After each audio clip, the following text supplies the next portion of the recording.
আসসালামু আলাইকুম। শুনছেন সংবাদ শিরোনাম। ব্রাহ্মণবাড়িয়া ছিনতাইকারীদের হামলায় ব্যবসায়ী আহত। এখন শুনবেন বিস্তারিত। ব্রাহ্মণবাড়িয়ায় ছিনতাইকারীদের হাতে গুরুতর আহত হয়েছেন ব্যবসায়ী মোহাম্মদ তামিম মিয়া। গত 31শে মার্চ রাতে ব্যবসায়ী কাজে শহরের মসজিদ রোড আসার পথে নাটাইল পূর্বপাড়া এলাকার চিহ্নিত সন্ত্রাসী ও মাদকসেবী নাহিদের নেতৃত্বে ক্যাপাই, রায়ান মিয়া, শিপন মিয়া, রিপন মিয়া শুভসহ কতিপয় ব্যক্তি তামিম মিয়ার গতিরোধ করে। এ সময় তারা তামিম মিয়াকে বেধড়ক পিটিয়ে তার পা ভেঙে ফেলে। এ সময় তার আশপাশের লোকজন ছুটে এলে সংঘবদ্ধ এই চক্রটি পালিয়ে যায়। পরে স্থানীয়রা তাকে উদ্ধার করে জেলা সদর হাসপাতালে নিয়ে আসে। এলাকাবাসী জানিয়েছেন, ছিনতাইকারী এই চক্রটি চুরি ডাকাতি, মাদক ব্যবসাসহ নানা অপকর্মের সাথে জড়িত।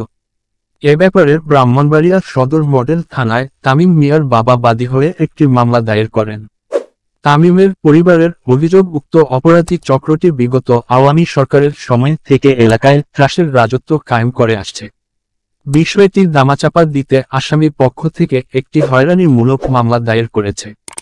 এ বিষয়ে জানতে চাইলে মামলার তদন্তকারী কর্মকর্তা মোহাম্মদ মমিনুল ইসলাম জানান, আসামিদের গ্রেফতারে পুলিশি তৎপরতা অব্যাহত রয়েছে। ডাক দেন এসেরা মনে করেন কি যা টাকা পয়সা ছিল সবকিছু রাইখা দিছে।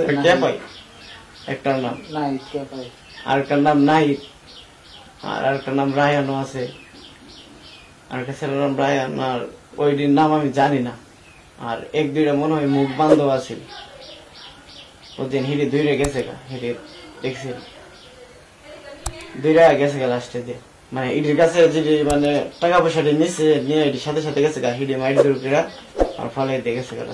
পকেটে মোবাইল আছিল, টাকা পয়সা আছিল, এই তো 40-45 হাজার টাকার মতো আছিল।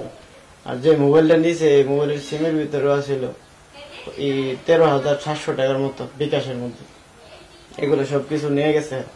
তারপরে আমি তো জোরাজুরি করতেছি যে এটি দিতে চাইতেছি না, তারপরে এরা ওই যে লোট মোট দিয়ে সেরা ওই যে বাড়ি মায়ের দূর করছে, বাড়ি দিছে, এই হাত দিয়ে তো পিটছে। ওই দোকানে ব্যবসা করে মূল দোকানের মালের লাগে ভোট দিছে। খবর পাইছি কেউ তোমার ফুতুরে তো মাইরা তোর দিন মেম্বারের বাড়ির সামনে রুডো ফালাই লাগছে। ফুন্ডারটা রুডো ফেরি লিছে এই ফুলা পানতে দিয়ে রাস্তার যে মানুষ আসে যা চিল্লা চিল্লি হই না। এবার হ্যাঁ দূর মারছে গাড়িটা সহ নিল গেলে পরে গাড়িটাও যে উক ধরেছে অন্য মানুষের দাঁড়াতে গাড়িটা হারা নিয়েছে। একটা লোকের খেপাই করে না মেয়ে লোকটা ডাক দেবো না, ওই গাড়িটা হারা করছে, বুঝলি না, হারা করছে। চিপা তাই যে 27 জনের সাত করে চিপা বৃত্তি নিচে নিয়ে গো তোরা থেকে দরদর কি কি আছে দেলা। হ্যাঁ জোরাজুরি করতেছে, একটা লোক তো সহজে একটা জিনিস দিল না, টাকা পয়সা সহজে দিলা। রাজনৈতিক কারণ কিছুটা আছে যে আমার বাবা বিএমপি করে সেজন্য মারছে। আর এরা সবসময় চিন্তা করে এর কাছ থেকে মোবাইল রেখে ওই কাছ থেকে টাকা নিয়ে এরকম বহুত ঘটনা এরা ঘটেছে। তো এটা আসলে রাজনৈতিক বিষয়টা হলো একটা বিষয়। আরেকটা বিষয় হলো কি, এর কাছে টাকা ছিল, এরা সবাই তো বর্তিলে আসা যাওয়া করে, এখানে প্রায় সময় এসে চা খায়।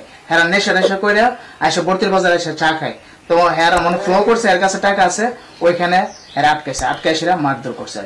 তারা চিন্তাকার সন্ত্রাস করে, তারা মাদক ব্যবসায়ী। তারা কাজই সমাজের নোংরা কাজ, গ্রামের মানুষের উপর অত্যাচার করে, এখান থেকে ওখান থেকে সিন টান্দালের জায়গা বিভিন্ন কাজের সাথে এরা জড়িত। আমার ভাতিজা ইয়াতে ব্যবসা করে, গুরতুলি বাজারে কসমেটিকের ব্যবসা করে।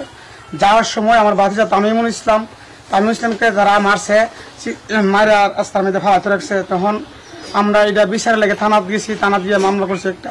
তারা আমরা উল্টা আমরা কই কি হয়েছে কোন চিন্তা করতে গেছিল, গিয়ে সেরা একটা দরা খাইছে হাইয়া সেরা এটা শু করে আমাদের উপরে একটা মামলা করে দিছে। আমরা এটা দেশবাসীর কাছে বিচার চাই, আমরা নাটক গ্রামের কাছে বিচার চাই, আমরা দেশবাসীর কাছে বিচার চাই।